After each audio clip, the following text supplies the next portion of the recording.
We sat across from each other at a table. She was eating sushi, her usual favorite, while I ate orange chicken. I poked around at the food on my plate. My appetite was scarce and I felt that there were important things to be discussed. My attention shifted from my plate to the face in front of me, beautiful and round. Black eyes that looked just like mine with hair flowing to the start of her shoulders. I inched my chair forward. So I said as I cleared my throat of orange chicken, "Mom, how's your food?" She didn't respond, she just remained silent, staring at her plate. I waited a few seconds, still no response. I reached my hand over and began to wave my hands in front of her. "Mom." "Nothing." "Mom." Finally, my mom looked up from her plate and stared at me. She glanced in both directions and then noted my stare. "Who are you talking to?" she asked. I pointed my hand in her direction. "You, Mom, am talking to you." She pointed her hand towards her chest and smiled. "Me?" she asked. Her words morphed into a chuckle. "Why are you laughing?" I said. "Because, you're weird." She placed her hands over her mouth and continued to chuckle. I pushed my face forward. "But you're my..." "No," she said as she put her hands on the table, "I'm not." She got up and started to turn away. I let myself sit in confusion for a moment. Questions began racing in my mind. If she couldn't remember me, what else could she not remember? I got up from the table and raced towards her. "Mother. Mother, please, why can't you remember who I am? I swear I'm your daughter. Don't you, can't you?" I looked at her face and noticed that her eyes were blank. Theirs was no emotion in her stare.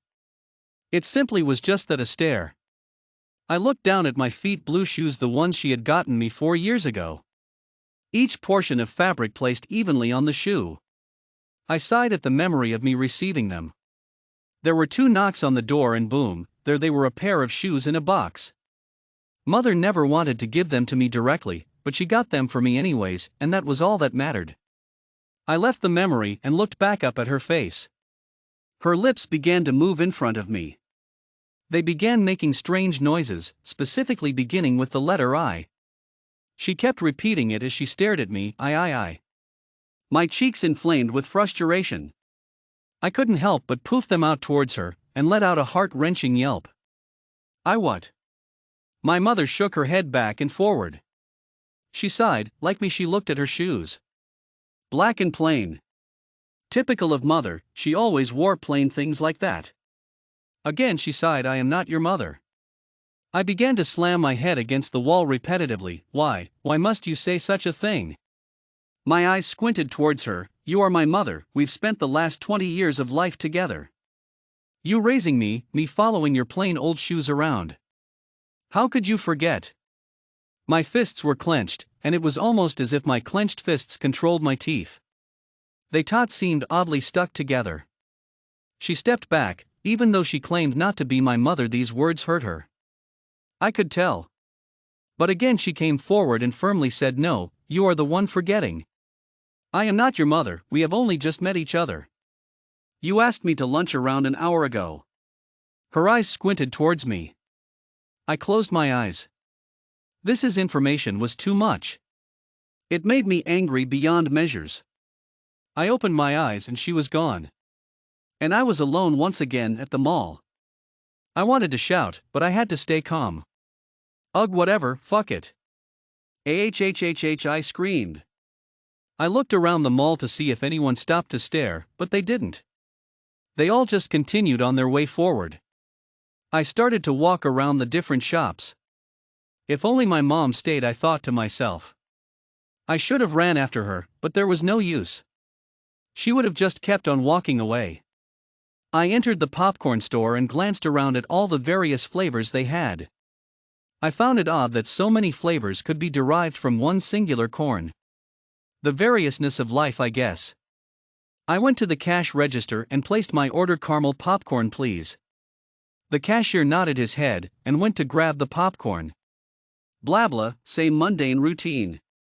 He passed me the bag and immediately I began to eat. As the burnt caramel hit the tongue, my mind swirled with the flavors of the popcorn. The bag, evoking a series of memories.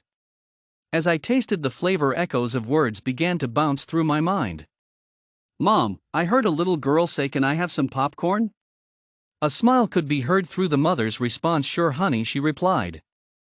Then bang bang, shots rang out of nowhere.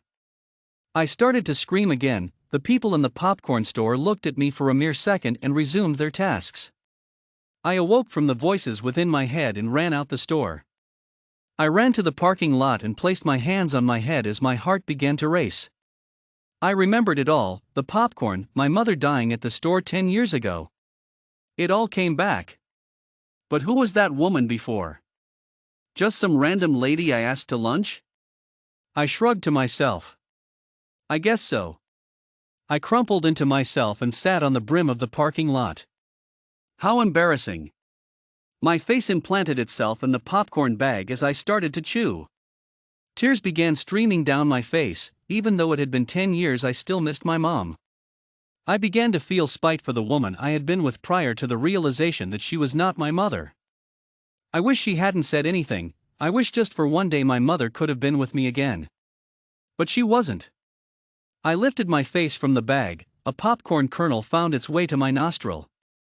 I blew it out and stared at the world in front of me, still alone and on the search for something greater. This day would have been my mom's 50th birthday, so for now, happy birthday, Mom.